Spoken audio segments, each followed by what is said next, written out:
半紮高馬尾唔複雜，都好常見喺姊妹髮型度。仔細做，提高精緻度，新娘用都靚到冇得彈㗎。呢個專題就拆晒啲細位俾你睇，令個簡單髮型變成搶眼款。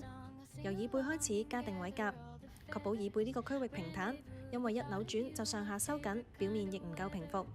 撇除高馬尾有拉長面型嘅錯覺，本身都要高顱頂，飽滿度同側區有過渡，感覺先至高級大氣。八字劉海用28電棒帶到去頭頂滑行捲曲髮尾，因為收緊向後，呢個捲髮突出太陽穴位置空洞。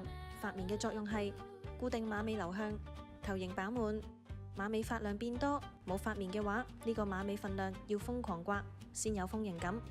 但係就無措，整個髮型外圍拉出輕盈嘅髮絲做點綴，自帶風嘅效果充滿生氣同靈動。好睇嘅髮型唔求複雜，每個部分用心處理，精緻度就出嚟啦。